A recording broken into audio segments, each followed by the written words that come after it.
అందరికీ నమస్కారం. ఈరోజు మనం వృషభ రాశి వారి గురించి తెలుసుకోబోతున్నామండి. వృషభ రాశి వారికి మే 19వ తేదీన సోమవారం నాడు వీరి యొక్క జాతక ఫలితాలను గనక గమనించినట్లయితే రేపటి రోజున వీరికి బ్రహ్మాండమైనటువంటి రాజయోగంగా చెప్పుకోవచ్చు.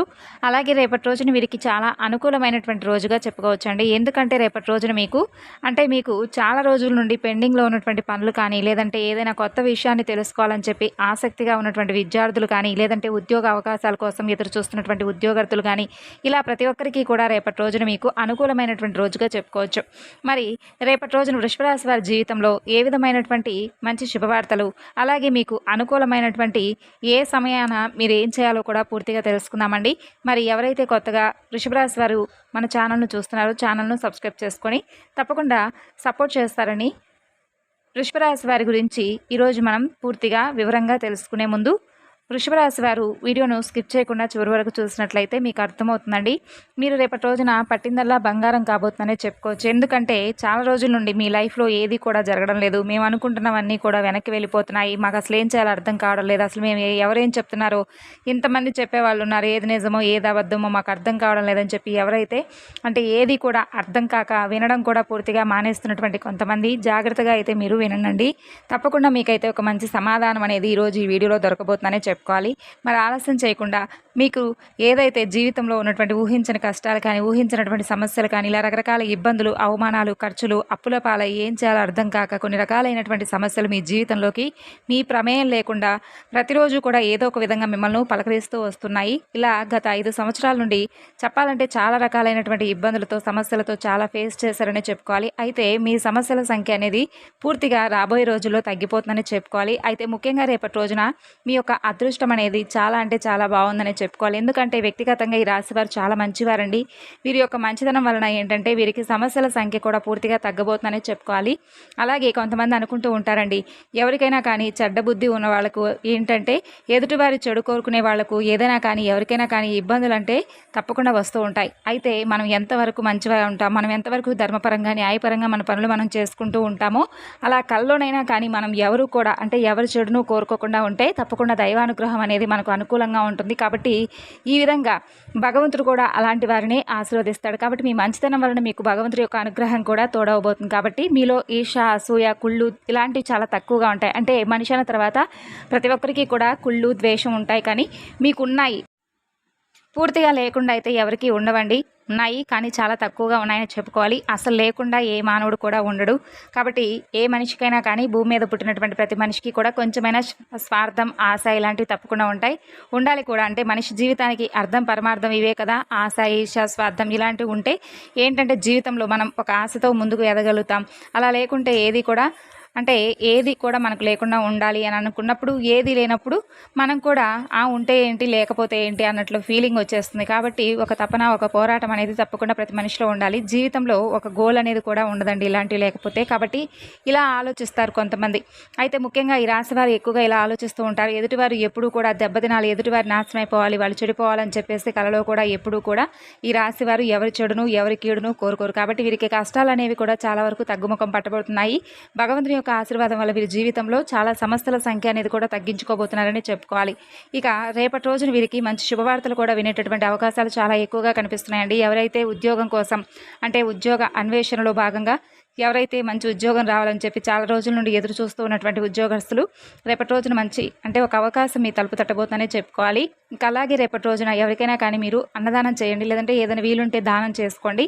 మీకు మీ మంచి మనసుకు మీకు ఏదైనా కానీ చాలా రోజుల నుండి సరిగ్గా ఒక పనిలో ఏదైనా వెనకబడతనం పట్టడం కానీ, లేదంటే పని అనేది చక్కగా మీకు కలుపుగాటుగా రాకుండా అనుకున్నటువంటి ప్రతి రోజు కూడా వెనకబాటు పడడం ఇలాంటివి జరుగుతూ ఉంటాయన్నమాట.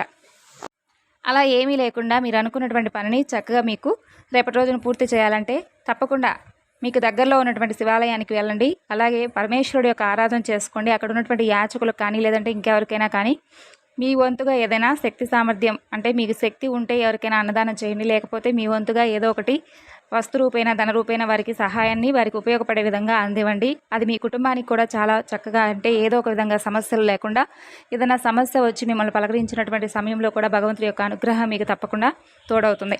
అలాగే దానం అనేది మనకు మూసుకుపోయినటువంటి ధనద్వారాలు తెరిచేలా చేస్తుంది. కాబట్టి ఏదైనా కానీ మన చేత్తో మన నోటి మాటతో కానీ ఏంటంటే తెలిసి తెలియక కొన్ని రకాలైనటువంటి పాపాలు చేస్తామంటే కావాలని కాదు, తెలియకుండా మన నోటి ద్వారా ఎవరైనా ఇబ్బంది పెట్టి ఉండొచ్చు. ఇలా కొన్ని ఏంటంటే జరుగుతూ ఆటోమేటిక్గా అలా జరుగుతూ ఉంటాయండి. ఇలా మనం దానం చేయడం వల్ల ఏంటంటే అప్పుడప్పుడు చాలా వరకు మనం చేసినటువంటి పాపాలన్నీ కూడా పూర్తిగా కడిగేసుకున్న వాళ్ళం అవుతాం. కాబట్టి దానం అనేది చాలా చాలా గొప్పది, చాలా మంచిది. కాబట్టి ఈ రాశి వాళ్ళు మీరు అప్పుడప్పుడు దానం చేస్తూ ఉండండి. అలాగే రేపటి రోజున చాలా ఎక్కువగా మీకు అనుకూలమైనటువంటి రోజు, పరమేశ్వరుడు యొక్క అనుగ్రహం మీపై ఎక్కువగా ఉంటుంది. కాబట్టి సోమవారం నాడు శివాలయానికి వెళ్ళి చక్కగా అక్కడ ఉన్నటువంటి యాచకులకు మీ వంతుగా ఏదో ఒక విధంగా దానం చేసే విధంగా ఉండండి. అయితే రేపటి రోజున మీకు ఇంకా మంచి శుభవార్తలు, వ్యాపారపరంగా చాలా మంచి లాభాలు కూడా ఉన్నాయండి. అలాగే మీరు ఊహించినటువంటి ధనలాభం కూడా రేపటి రోజున మీకు కలగబోతుంది. అలాగే మీకు ఆ ధనం ఏంటంటే మీ చేతి నిండా ఉండాలి అంటే ఏంటంటే మీరు మహాలక్ష్మీదేవి యొక్క ఆరాధన కూడా చేసుకుంటూ ఉండండి. డబ్బుకు సంబంధించి కూడా చాలా రకాలైనటువంటి అవమానాలు, సమస్యలు ఎన్నో కూడా మీరు జీవితంలో చాలా వరకు ఫేస్ చేస్తున్నారండి. అన్ని రకాలైనటువంటి మనుషులను కూడా చూశారు. అలాగే మీరు ఇబ్బందులో ఉన్నప్పుడు ఎవరైతే మీకు సహాయం చేయలేదో, ఎవరైతే మిమ్మల్ని మీ నుండి అంటే వాళ్ళ నుండి మిమ్మల్ని కొంచెం పక్కకు నెట్టివేశారో వాళ్ళందరూ కూడా మీకు గుర్తుండిపోయారు. అయితే అలాంటి వారికి రేపటి రోజున మీరు సరైనటువంటి జవాబునైతే ఇవ్వబోతున్నారు. ఆ వ్యక్తులు తప్పకుండా మీ దగ్గరకు వచ్చి తల ఉంచుకొని మరి చేతులు జోడించి మా తప్పైపోయింది, మేమేదో తెలియక మిమ్మల్ని కొంచెం అవమానించామని చెప్పి తప్పకుండా వారైతే బాధపడతారు.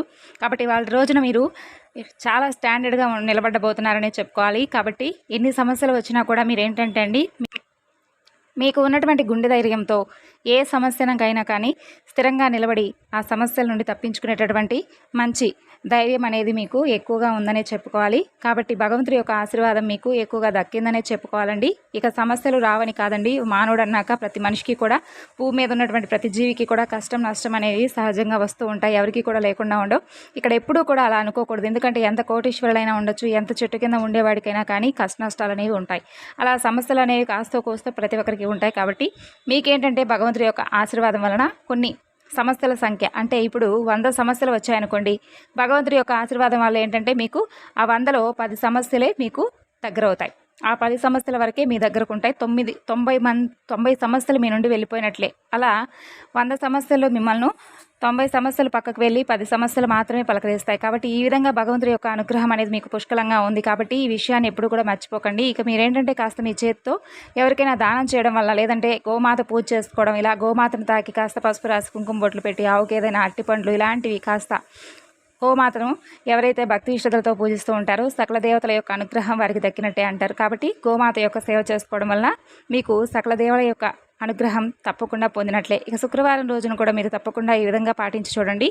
ఇక రేపటి రోజున మీ యొక్క రేపటి రోజున మీకు అదృష్టకాలం అని చెప్పుకున్నాం కదా, చాలా బ్రహ్మాండమైనటువంటి రాజయోగంగా చెప్పుకోవచ్చు. పరమేశ్వరుడు గుడికి వెళ్ళి చక్కగా శివాలయంలో పూజ చేసుకోవడం, శివుడు అభిషేక ప్రియుడు కాబట్టి ఒక్క చెంబుడు నీళ్లతో మీరు స్వామికి అభిషేకం చేసేసి నమస్కారం చేసుకోవడం, కాస్త విభూదిని నుదుటిపై పెట్టుకుంటూ ఇలా కాస్త విభూదిని స్నానం చేసేటటువంటి నీటిలో కలుపుకొని సోమవారం నాడు నీటితో స్నానం చేయడం, ఇలాంటివి చేయడం వలన ఇంకాస్త ఎక్కువగా ఏదైనా దోషాలు కానీ శాపాలు కానీ ఇలాంటివి ఉంటే మీ జీవితంలో పూర్తిగా తగ్గేటటువంటి అవకాశం కూడా చాలా ఎక్కువగా ఉంది. పరమేశ్వరుడు యొక్క ఆశీర్వాదంతో ఈ రాశిలో ఉన్నటువంటి విద్యార్థులకు కూడా రేపటి రోజున చాలా చక్కగా మీరైతే ఏదైతే కష్టపడి చదివి ఉన్నారో మీకు పోటీ పరీక్షలో మీ కష్టానికి తగినటువంటి మంచి మార్కులతో పాస్ అయి ఉంటారు కదండి.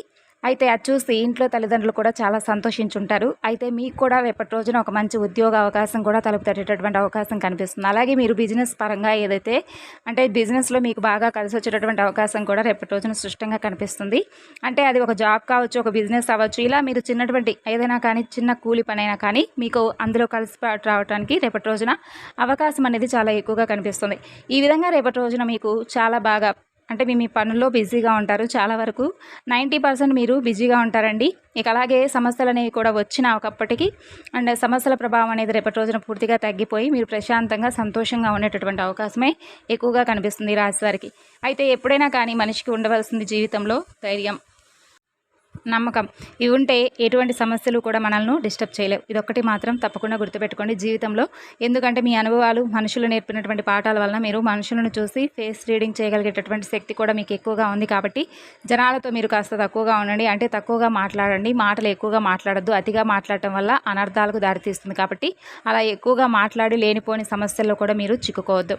అలాగే ఈ యొక్క వృషభ రాశి వారి యొక్క జాతక ఫలితాలు రేపటి రోజున ఏ విధంగా ఉండబోతున్నాయో తెలుసుకున్నారు కదండి. ఇక రేపటి రోజున మీకు మనసును ప్రశాంతంగా ఉంచుకోవడానికి ఏ దేవతారాధన చేసుకోవాలో కూడా తెలుసుకున్నారు కదా.